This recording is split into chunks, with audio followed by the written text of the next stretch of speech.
So in this video we are going to discuss about the factors that affect the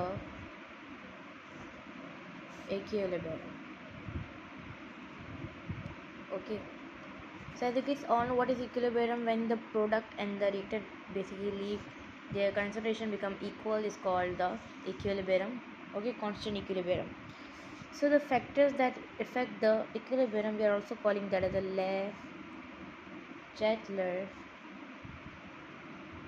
principle. First of all, if we talk about that which principle is this, so it is given by the Henry Lewis, the scientist. Alright, his statement was that chemical equilibrium on the basis of stress or constraint, which means that, for example, that if in product, like for example we are having the A plus B, alright, for example in product of this this is a reversible reaction.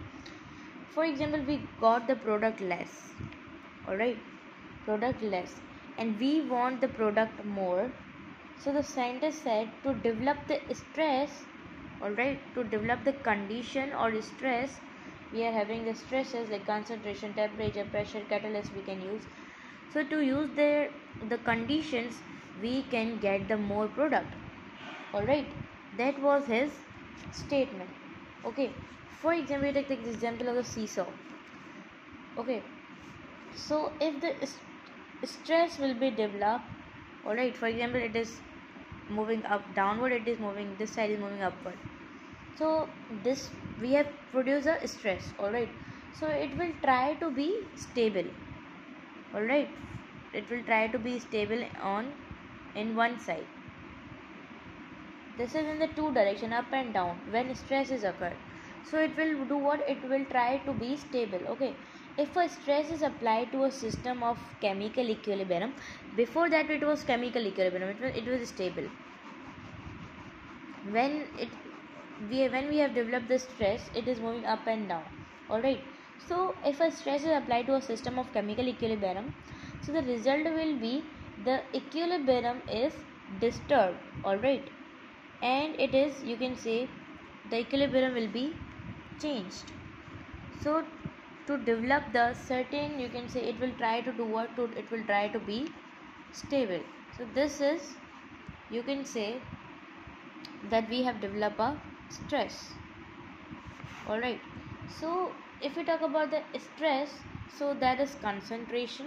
We are having the concentration. To increase or to decrease the concentration, we will get our, you can say, desired product. Okay, temperature, you can take the example of. Third is the pressure. Fourth is a catalyst. So you can use many stress among these all. Okay, so what was his statement? His statement was that, for example, that to develop a stress, okay, that for example what I said to you guys, that for example if we have got the product reactant less, okay, so we can increase the temperature, alright, to, you can say, to forward the reaction very quickly. So we are using certain conditions, we are using certain stresses for the desired thing. So that was the principle which was given by the Henry Lewis, alright. So equilibrium, as you guys all know, I told you guys, the reaction of forward and reaction of backward is basically, you can say, both concentration is equal, mixture product is equal, like reactant and product, that is called equilibrium. And if we are disturbing the equilibrium, alright, so, and if we will produce a stress, so the equilibrium will be disturbed and we will get our desired product. So how we are going to produce a stress like these four concentration, that we are going to discuss in the next video in very detail. This was just the introduction about this principle.